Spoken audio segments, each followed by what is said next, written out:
வணக்கம். இன்றைய முக்கிய செய்திகள். புதுச்சேரியில் மிகவும் பிரசித்தி பெற்ற புனித விண்ணேற்பு அன்னை ஆலயத்தின் 174ஆம் ஆண்டு பெருவிழாவையொட்டி நடைபெற்ற ஆடம்பர தேர்பவனியை துணைநிலை ஆளுநர் கைலாஷ்நாதன், அமைச்சர் ஜான்குமார் ஆகியோர் தொடங்கி வைத்தனர்.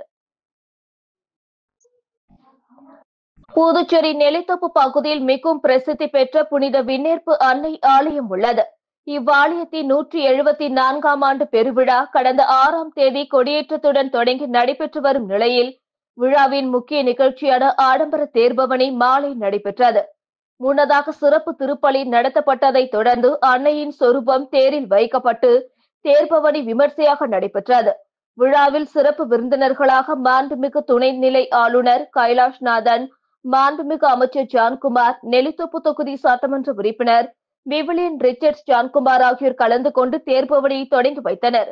இதில் 1000க்கும் மேற்பட்ட கிறிஸ்தவர்கள் பங்கேற்றனர்.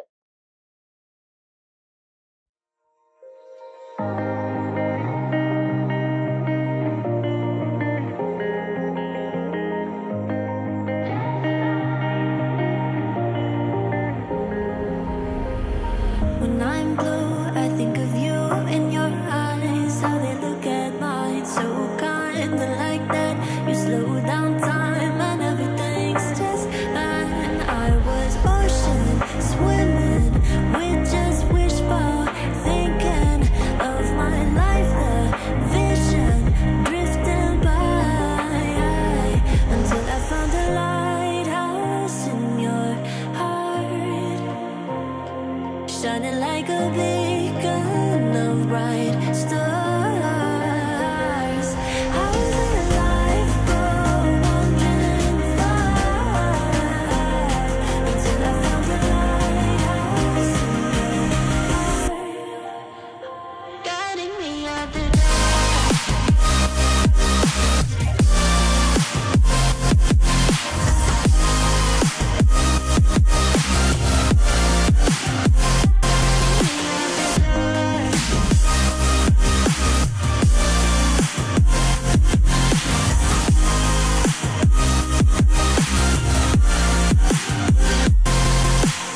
when I'm scared, I send a flare and you're here in a flash. When I ask, oh dear love, where did we come from? You say the light is on. I had the will and mission, but the wrong position. I was open, praying for a sign, until I found the lighthouse in your heart, shining like a beacon of bright stars. How does life go wandering far until I found the lighthouse in your heart, guiding me out the dark.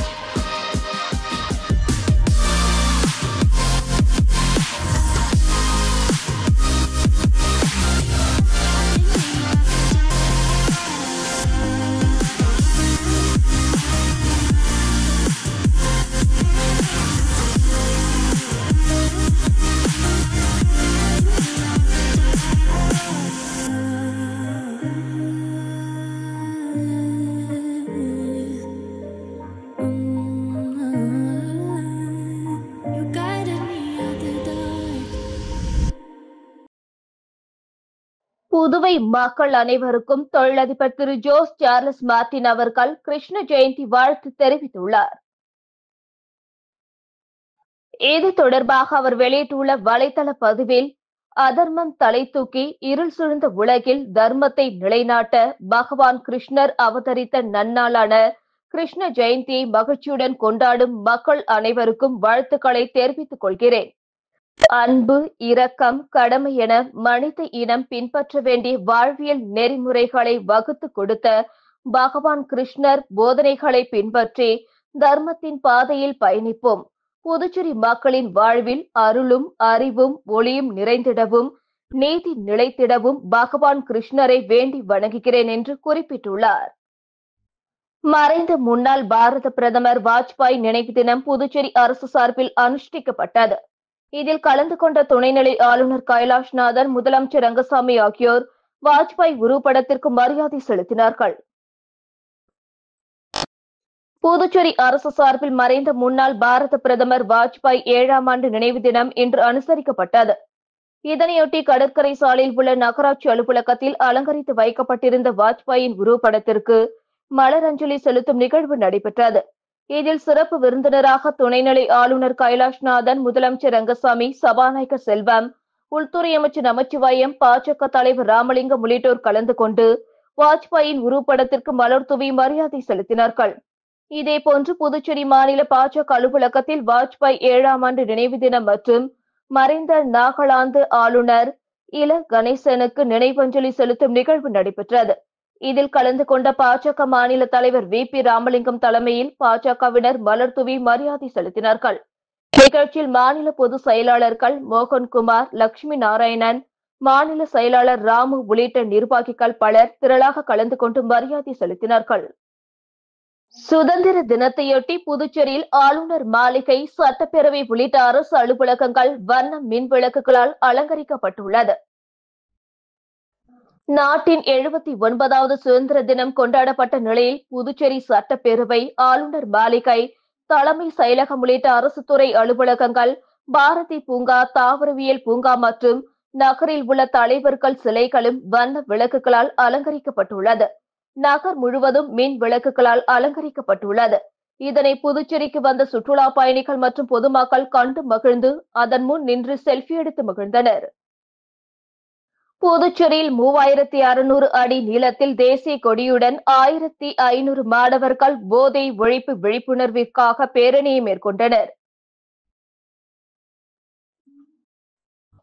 Puducherry அரிமா சங்கங்கள் சார்பில் போதை விழிப்புணர்வு பேரணி இன்று மேற்கொள்ளப்பட்டது. சுதேசி mill அருகில் இருந்து NCC, NSS மாணவர்கள் 1000 பேர் 3600 அடி நீளமுள்ள தேசிய கொடி ஏந்தி வந்தனர். இப்பேரணியை பொதுப்பணித்துறை அமைச்சர் லட்சுமி நாராயணன் துவக்கி வைத்தார். மறைமலை அடிகள் சாலை, மிஷின் வீதி வழியாக 1500 மாணவர்கள் தேசிய கொடியுடன் போதை ஒழிப்பு விழிப்புணர்வு பேனர்களை ஏந்தி வந்தனர். இறுதியாக கடற்கரை சாலை, காந்தி சிலை முன்பு பேரணி முடிந்தது. அங்கு போதை ஒழிப்பு விழிப்புணர்வுக்கான உறுதிமொழி எடுத்துக் கொள்ளப்பட்டது. மாணவர்களுக்கு நாட்டுப்பற்று மற்றும் போதை ஒழிப்பு குறித்து விழிப்புணர்வை ஏற்படுத்தும் வகையில் இந்நிகழ்ச்சி நடைபெற்றது. அரசு வேலைகளில் காரைக்காலுக்கு பிராந்திய இட ஒதுக்கீடு வழங்க வலியுறுத்தி கருப்பு கொடியேந்தி போராட்டம் நடைபெற்றது. காரைக்கால் மாவட்ட இளைஞர்கள் வேலை வாய்ப்புகளில் தொடர்ந்து புறக்கணிக்கப்பட்டு வருவதாகவும், இதுகுறித்து கண்டு கொள்ளாத சட்டமன்ற உறுப்பினர்களை கண்டித்தும் அரசு வேலைகளில் காரைக்காலுக்கு பிராந்திய இட ஒதுக்கீடு வழங்க புதுச்சேரி அரசை வலியுறுத்தியும் காரைக்கால் மக்கள் போராட்ட குழு சார்பில் கருப்பு கொடி ஏந்தி குரல் எழுப்பும் போராட்டம் நடைபெற்றது. காரைக்கால் புதிய பேருந்து நிலையம் அருகில் நடைபெற்ற கருப்பு கொடி ஏந்தி குரல் எழுப்பும் போராட்டத்தில் காரைக்கால் மக்கள் போராட்ட குழுவினர் அன்சாரி பாபு, பன்னீர்செல்வம், சூர்யா உள்ளிட்ட பல்வேறு அரசியல் கட்சிகளை சேர்ந்த 100க்கும் மேற்பட்டோர் கலந்து கொண்டு கண்டன முழக்கங்களை எழுப்பி போராட்டத்தில் ஈடுபட்டனர். சண்முகாபுரம் மேட்டுப்பாளையம் அருள்மிகு கொஞ்சிம்கிளி மாரியம்மன் ஆலயத்தில் நடைபெற்ற பாசாக்கை வார்த்தல் நிகழ்ச்சியில் திரளான பக்தர்கள் கலந்து கொண்டு சுவாமி தரிசனம் செய்தனர். சண்முகாபுரம் மேட்டுப்பாளையம் பகுதியில் அமைந்துள்ள அருள்மிகு ஸ்ரீ கொஞ்சிம்கிளி மாரியம்மன் திருக்கோவிலில் ஆடி மாத விழா வெகு சிறப்பான முறையில் நடைபெற்றது. இந்நிலையில் முக்கிய நிகழ்வாக நேற்று காலை அருள்மிகு கொஞ்சிம்கிளி மாரியம்மனுக்கு சிறப்பு அபிஷேகம் நடைபெற்றது. தொடர்ந்து முக்கிய நிகழ்வாக ஊர் பக்த கொடிகள் கூழ்குடம் ஆலயத்திற்கு எடுத்துக்கொண்டு வந்து அம்மனுக்கு பாசாக்கை வார்த்தல் நிகழ்ச்சி நடைபெற்றது. இதில் திரளான பக்தர்கள் கலந்து கொண்டு அம்மனை தரிசித்து கூழ் ஊற்றி தங்களது வேண்டுதலை நிறைவேற்றி நேர்த்திக்கடனை செலுத்தினர். இந்நிகழ்ச்சியில் கதிர்காமம் தொகுதி சட்டமன்ற உறுப்பினர் KSP ரமேஷ் கலந்து கொண்டு சுவாமி தரிசனம் செய்தார். இதனைத் தொடர்ந்து பக்தர்களுக்கு சட்டமன்ற உறுப்பினர் ரமேஷ் கூழ் ஊற்றினார். இதில் திரளான பக்தர்கள் கலந்து கொண்டு சுவாமி தரிசனம் செய்தனர். புதுச்சேரி இந்தியாவோடு இணைந்த சட்டப்பூர்வ பரிமாற்ற நாள் விழாவை முன்னிட்டு கீழூரில் அமைக்கப்பட்டுள்ள தியாகிகள் நினைவு தூணில் சபாநாயகர் செல்வம் தேசிய கொடி ஏற்றி வைத்து மரியாதை செலுத்தினர். பிரான்ஸ் ஆட்சியின் கீழ் இருந்து வந்த புதுச்சேரி மாநிலம் இந்தியாவுடன் இணைவது தொடர்பாக புதுவை மாநில மக்கள் பிரதிநிதிகள் 178 பேரிடம் கருத்து வாக்கெடுப்பு வில்லியனூர் அருகே உள்ள கீழூர் பகுதியில் நடத்தப்பட்டது. இந்த வாக்கெடுப்பில் இந்தியாவுடன் இணைப்பதற்கு ஆதரவாக 170 பேரும் எதிராக 8 பேரும் வாக்களித்தனர். அதைத் தொடர்ந்து பல்வேறு சட்ட நடைமுறைகள் மேற்கொள்ளப்பட்டு பிரான்ஸ் நாட்டு நாடாளுமன்றத்தில் 1962ஆம் ஆண்டு ஆகஸ்ட் 16ஆம் தேதி புதுவை மாநிலம் இந்தியாவுடன் இணைய ஒப்புதல் அளித்து சட்ட அங்கீகாரம் அளிக்கப்பட்டது. அதன் பிறகு புதுவை மாநிலம் இந்தியாவுடன் இணைந்து இந்திய அரசியலமைப்பு சட்டத்தை முறைப்படி ஏற்றுக்கொண்டது. இந்த வரலாற்று நிகழ்வுக்கான வாக்கெடுப்பு நடைபெற்ற கீழூரில் புதுச்சேரி சுதந்திர போராட்டத்துக்கு வித்திட்ட தியாகிகளின் நினைவாக தியாகிகள் நினைவு தூண் நினைவு மண்டபம் அமைக்கப்பட்டது. இந்நிலையில் புதுச்சேரி இந்தியாவுடன் இணைந்த நாளை நினைவு கூறும் வகையில் கீழூரில் உள்ள நினைவிடத்தில் சட்டப்பூர்வ பரிமாற்ற நாள் விழா இன்று நடைபெற்றது. இதில் சபாநாயகர் செல்வம் தேசிய கொடி ஏற்றி வைத்து போலீசாரின் அணிவகுப்பு மரியாதை ஏற்றுக்கொண்டார். இதனைத் தொடர்ந்து சபாநாயகர் செல்வம் பேசுகையில் புதுச்சேரி இந்தியாவுடன் இணைப்பதற்கு கீழூரில் நடந்த வாக்கெடுப்பை நினைவு கூறும் வகையில் ஆண்டுதோறும் ஆகஸ்ட் 16ஆம் தேதி இப்பகுதியில் தியாகிகள் மற்றும் அவர்களது குடும்பத்தினரை கௌரவிக்கப்பட்டு கொண்டாடப்படுகிறது. தியாகிகளின் கோரிக்கைகளை ஏற்று நவம்பர் 1ஆம் தேதி விடுதலை நாளாக கொண்டாடப்படுகிறது. இப்பகுதி கூடிய விரைவில் டெண்டர் விடப்பட்டு புனரமைக்கப்படும். இவ்வாறு அவர் கூறினார். நிகழ்ச்சியில் பொதுப்பணித்துறை அமைச்சர் லட்சுமி நாராயணன், அரசு கொறடா ஏகேடி ஆறுமுகம் ஆகியோர் கலந்து கொண்டனர். தலைமை செயலர் சரத் சவுகான், மாவட்ட ஆட்சியர் குலந்துங்கான் உள்ளிட்ட அதிகாரிகள் கலந்து கொண்டனர். நாட்டின் 79வது சுதந்திர தினத்தையொட்டி காரைக்காலில் தமுமுக சார்பில் ரத்த தான முகாம் நடைபெற்றது. நாட்டின் 79வது சுதந்திர தினம் நேற்று நாடு முழுவதும் கோலாகலமாக கொண்டாடப்பட்ட நிலையில் அதனை போற்றும் வகையில் காரைக்காலில் தமுமுக சார்பில் சிறப்பு ரத்த தான முகாம் நடைபெற்றது. காரைக்கால் மெய்தீன் பள்ளி வீதியில் உள்ள சமுதாய கூடத்தில் நடைபெற்ற ரத்த தான முகாமை சட்டமன்ற உறுப்பினர் AMH நாஜிம் துவங்கி வைத்தார். இதில் 100க்கும் மேற்பட்ட தன்னார்வலர்கள் கலந்து கொண்டு ரத்த தானம் செய்தனர். ரத்த தானம் செய்தவர்களுக்கு தமுமுக சார்பில் ஊட்டச்சத்துள்ள உணவுகள் வழங்கப்பட்டது. தமுமுகவின் மருத்துவ சேவை அணி சார்பில் தொடர்ந்து பல்வேறு நாட்களில் ரத்த தான முகாம் நடைபெற்று வருவது குறிப்பிடத்தக்கது. புதுச்சேரிக்கு சுற்றுலா வந்த பெண் உட்பட 3 பேர் சின்ன வீராம்பட்டினம் கடலில் குளித்தபோது ராட்சசாலையில் சிக்கி உயிரிழந்த சம்பவம் சோகத்தை ஏற்படுத்தியுள்ளது.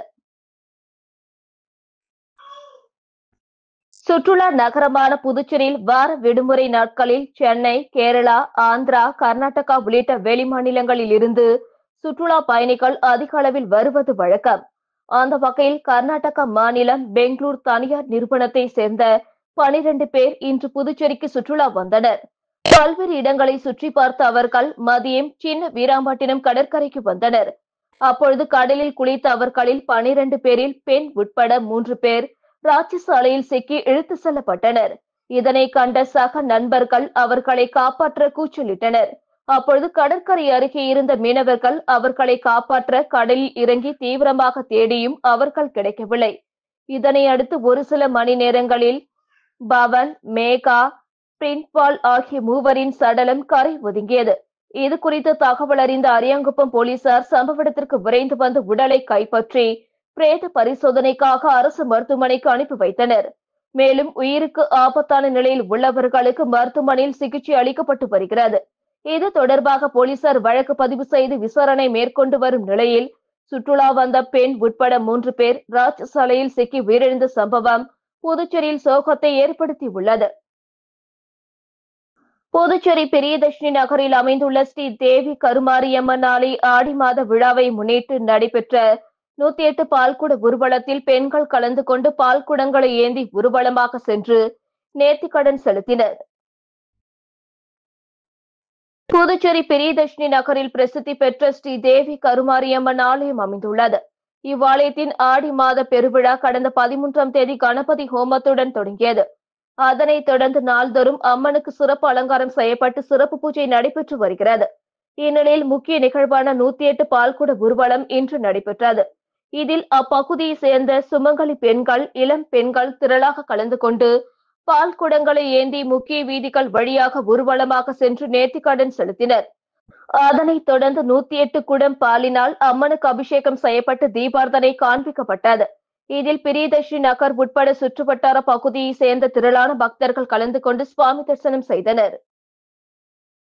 வில்லியனூர் ஸ்ரீ வள்ளி தேவசேனா சமேத ஸ்ரீ சிவசுப்பிரமணிய சுவாமிக்கு ஆடி கிருத்திகையை முன்னிட்டு 26ஆம் ஆண்டு 508 பால்குடம் வீதி உலா நடைபெற்றது. புதுச்சேரி மாநிலம் வில்லியனூர் சுந்தரமூர்த்தி விநாயகபுரம் மேற்கில் குடிகொண்டிருக்கும் ஸ்ரீ வள்ளி தேவசேனா சமேத ஸ்ரீ சிவசுப்பிரமணிய சுவாமிக்கு ஆடி கிருத்திகையை முன்னிட்டு 26ஆம் ஆண்டு 508 பால்குடம் அபிஷேகம் சிறப்பாக நடைபெற்றது. முன்னதாக ஆலயத்தில் கணபதி ஹோமம், அதனைத் தொடர்ந்து 508 பால்குடம் எடுக்கும் பக்தர்கள் ஒன்றிணைந்து வில்லியனூர் மாட வீதியை சுற்றி வீதி உலா நிகழ்வும் நடைபெற்றது. அதனைத் தொடர்ந்து ஆலயத்தில் 508 பால்குடம் அபிஷேகம் பல்வேறு சிறப்பு பூஜைகளுக்கு பிறகு நடைபெற்றது. அதனைத் தொடர்ந்து பால்குடம் நிகழ்ச்சியில் கலந்து கொண்ட பக்தர்கள் உட்பட பொதுமக்களுக்கு சுவாமிக்கு தீபார்த்தனை காண்பித்து அனைவருக்கும் பிரசாதம், அன்னதானம் வழங்கப்பட்டது. இவ்விழாவில் சுந்தரமூர்த்தி விநாயகபுரம் மேற்கு காவேரி நகர், பரசுராமன்புரம் நகரவாசிகள், பகுதியை சேர்ந்த பொதுமக்கள் உட்பட ஏராளமான பக்தர்கள் திரளாக கலந்து கொண்டனர். புதுச்சேரியில் ஆன்லைன் மூலம் ஆர்டர் செய்த ஷவர்மா சிக்கனில் பூச்சி இருப்பதை உணவகத்துக்கு கொண்டு சென்று காட்டிய போது ஹோட்டல் உரிமையாளர்கள் அலட்சியமாக பதில் கூறும் வீடியோ வைரலாகி வருகிறது. புதுச்சேரி கோரிமேடு சாலையில் ஆதிதிராவிடர் நலத்துறை அருகில் இருக்கும் தனியார் ஹோட்டலில் சுகி மூலமாக ஷவர்மா சிக்கன் ஆர்டர் செய்யப்பட்டது. அதில் தேளை போன்ற நீண்ட கொக்குடன் கூடிய பூச்சி இருந்ததால் அச்சத்தில் அந்த ஹோட்டல் நிர்வாகிகளிடம் உணவு ஆர்டர் செய்தவர்கள் கொண்டு சென்றனர். அவர்களிடம் அதை காண்பித்த போது அவர்கள் அப்படிதான் நடக்கும், இஷ்டம் இருந்தால் சாப்பிடுங்கள், இல்லையென்றால் தூக்கி போடுங்கள் என்று பதில் கூறியுள்ளனர். இதனால் என்ன செய்வது என்று தெரியாத உணவு ஆர்டர் செய்தவர்கள் சமூக வலைதளத்தில் பதிவிட்டுள்ளனர். தற்பொழுது இந்த வீடியோ வைரலாகி வருகிறது. இத்துடன் செய்திகள் நிறைவடைந்தன. வணக்கம்.